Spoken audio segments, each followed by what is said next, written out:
Okay, right, reka dukomeze noneho dutangire ni rukuruzi kandi ni magnet ni rwogera. Bimeze bite? Okay.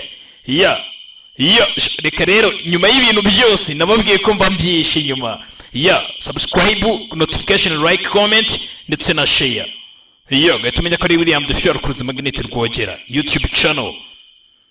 Ndabashimiye cyane rero. Uyu munsi rero nyuma y'uko mwakomeje mutsaba ibintu byinshi biteye bitandukanye, uyu munsi nkaba niyemeje ko rwose ndibuse kuba bya bintu mwigeze kunsaba igihe kirekire mukambaza ese mu Buhinde nabaye bastari bariyo ndetse bafite n'amafaranga menshi cyane. Uyu munsi rero nyuma y'uko muzi yuko uruganda rwa sinema rukomeye cyane mu Buhinde ari uruganda rwa Bollywood, ese nabaye bastari bakomeye cyane mu gihugu cy'Ubuhinde ndetse bakina na filime hano muri uruganda rwa Bollywood nabaye bafite amafaranga menshi cyane. Uyu munsi rero mubonamo nawo kuri ekara yawe uri kubona ko umugabo uriho cyane bamwita Shah Rukh Khan, umugabo ufite amafaranga menshi cyane muri iyi sinema ndetse no muri uruganda rukomeye cyane rwa sinema hano muri Bollywood. Umugabo uhagaze miliyoni 750 z'amadolari n'amafaranga menshi cyane. Uyu mugabo izi miliyoni zose afite akaba yarazikuye muri sinema ye. Uyu mugabo rero wavukiye muri iki gihugu cy'Ubuhinde, umugabo uzwi cyane ku mazina ye nyakuri nka Shah Rukh Khan, gusa akaba azwi cyane nk'umukinnyi wa filime, icyamamare kuri televiziyo ndetse n'ibindi byinshi agenda akora. Akaba afatwa nk'uwo bita Badshah of Bollywood cyangwa se umwami wa Bollywood hariya, King Khan, umwe mu byamamare bikomeye cyane muri iki gihugu ndetse uhagaze miliyoni 750 ndetse inganda nyinshi ndetse n'ibinyamakuru byinshi muri isi byitiranya umutungo w'uyu mugabo bitewe n'amafaranga menshi agiye afite, ndetse bamwe bavuga ko afite miliyoni 600, abandi bakavuga ko ari miliyoni 700, byinshi bavuga ko babishatse. Kugaraka sasa kuri uyu mugabo bamwita Amitabh Bachchan, undi mugabo nawe ufite amafaranga menshi cyane muri iki gihugu cy'Ubuhinde. Uyu mugabo yinjije amafaranga menshi zisaga miliyoni 425 z'amadolari n'amafaranga menshi. Uyu mugabo rero akaba ari umukinnyi, akakora filime, akaba ari TV hoster ndetse babandi bakira abantu kuri televiziyo, ndetse akaba backup cyangwa se playback singer. Uyu mugabo nawe akaba akina filime nyinshi, muramuzi yagukiniye za Angeli, Diwali ndetse niyo bita Sholai. Ni umugabo uzwi cyane muri iki gihugu cy'Ubuhinde ndetse no mu Rwanda murabizi ni icyamamare. Tugaruka sasa ku kindi cyamamare hano gihari, ni ikindi cyamamare muzi nka Salman Khan, nawe uhagaze miliyoni zitari nkeya, uhagaze miliyoni 230 z'amadolari, miliyoni nyinshi, amafaranga menshi. Turi mu Buhinde ndetse turi muri Bollywood, mu bagabo benshi binjiza amafaranga menshi. Uyu akaba ari umwakiteri wa filime, akaba producer wazo, umuririmbyi ndetse TV personality b'abastari be kuri televiziyo. Uyu mugabo bitewe n'amafaranga yagiye yinjiza muri sinema ye byatumye abona amafaranga menshi, ndetse uyu mugabo yaje gushyirwa no ku izina rikomeye cyane bitewe n'amafaranga yinjiza cyane mu Buhinde ndetse na filime za mbere yagiye akina. Uyu mugabo yigeze no kubona igihembo kidasanzwe ndetse na Forbes magazine, cya kinyamakuru kidasanzwe kuri iyi si, cyamushyize ku liste y'abagabo ba mbere ndetse n'abakinnyi ba mbere bahawe amafaranga menshi, yabashyizwe muri iyo bita muri top paid 100 celebrity entertainers in the world. Uwo ni Salman Khan, ahabwa igihembo cya mbere cy'abakinnyi bitwaye neza ndetse binjije amafaranga menshi mu bihumbi 2018, yinjije miliyoni 36 z'amadolari.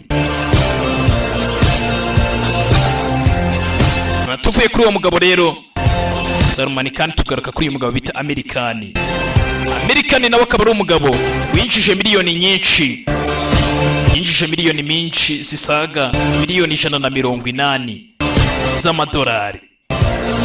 Uyu American ni umukinnyi wa filime, akaba director wazo ndetse akaba na producer wazo ndetse akaba TV talk show. Muri make babandi bavugira kuri televiziyo ariko bafite show baganira nabo, bagane n'abantu bigiye bitandukanye. Uyu mugabo watangiye filime aciye imyaka 30, akaba yarafashwe nk'icyamamare cyane ndetse aza kwinjiza n'amafaranga menshi muri iyi sinema yagendaga akora. aho yagiye yigarura ibihugu bigiye bitandukanye ndetse yigarura cyane Aziya y'Epfo ndetse n'Ubushinwa bwose, utibagiwe n'igihugu cye cyo bwite cy'Ubuhinde. Ndetse yaje no gushyiraho TV program ahimba iye Jayate. Nabyo byatumye yinjiza amafaranga menshi. Umugabo ukomeye hano muri iyi si dutuyeho ni Amerikani. Muramuzi mu mafilime twagiye tubaha ndetse n'andi tukibaha, aracyarekura umunsi ku isaha n'isaha. Kabusi kari rukuza ari magnet ubagezaho kuri utu tuntu tw'ubwenge. Umugabo ukurikiyeho kuwa gatanu mu binjiza amafaranga menshi kandi bakize cyane mu gihugu cy'Ubuhinde mu ba acteurs cyangwa se mu bakinnyi ba filime, n'uyu bamwita Saif Ali Khan.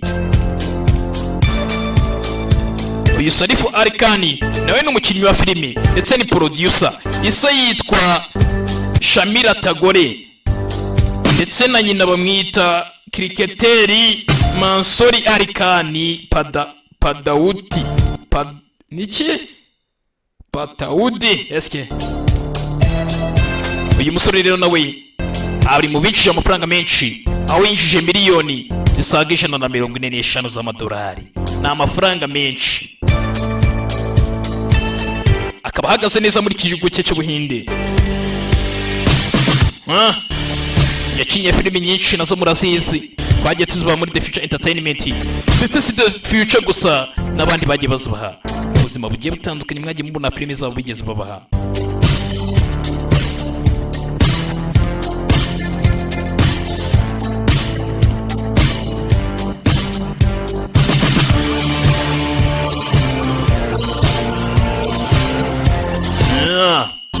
Waka tandatu niwe tugezeho ni Akshay Kumar. Uyu Akshay Kumar muramuzi, ni umukinnyi udasanzwe. Uyu yavukiye mu gihugu cy'Ubuhinde ariko akaba ari Canadian actor, akaba producer wazo wa filime, akaba TV personality, akora kuri televiziyo cyane, akaba ndetse ari martial artist, ni indwanyi, afite ubumenyi mu mirwanire. Uyu nawe akaba ari icyamamare cyane, kinjije amafaranga menshi. Akshay Kumar muramuzi gukeneye amafilime agiye atandukanye. Uyu nawe yagiye afata ibihembo bigiye bitandukanye, yinjije amafaranga asaga miliyoni 90 z'amadolari, ndetse yije guhabwa igihembo cya National Film Award for the Best Actor of his performance. Ndetse ahabwa n'ikindi bita 2 Film Fare Awards. Ni Akshay Kumar mu Buhinde, akaba ari icyamamare ndetse akagenda yinjiza amafaranga menshi.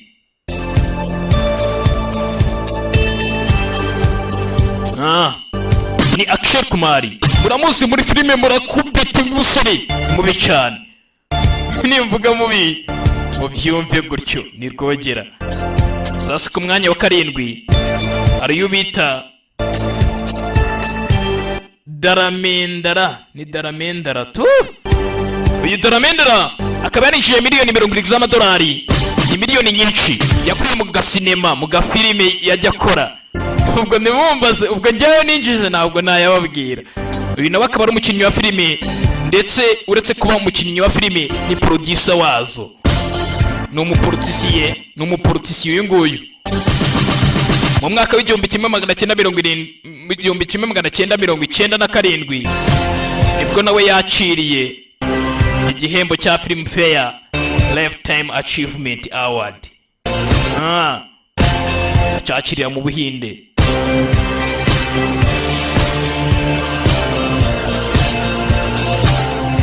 Bidatinze tugura kuri uyu musore nawe uriya tuvuye we yinjije miliyoni 70.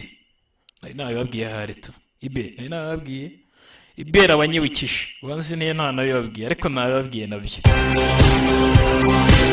Ku munani, nimero ya 8 hazi uyu musore bamwita Ranbir Kapoor. Uyu yinjije miliyoni 30 z'amadolari. Ni miliyoni nyinshi, izindi hafi kuzigeza. Ranbir Kapoor niwe n'umukinnyi wa filime ndetse akaba filmmaker nawe arazikora. Ari mu bakinnyi ba mbere bahembwe cyane mu gihugu cy'Ubuhinde ndetse abakinnyi bigeze gukundwa cyane, ndetse na Forbes magazine yigeze kumushyiramo nk'umukinnyi mu bakinnyi 100 ba mbere mu 2012 ba mbere bahembwe cyane. Forbes magazine yamushyizemo uyu musore Ranbir Kapoor.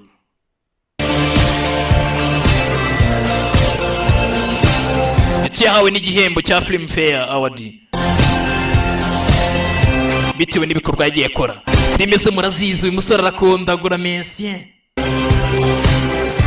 bitewe ndetse n'andi mafaranga yagiye akora mu kwamamaza, byatumye ageza kuri bizi miliyoni 30 z'amadolari. Ni Ranbir Kapoor.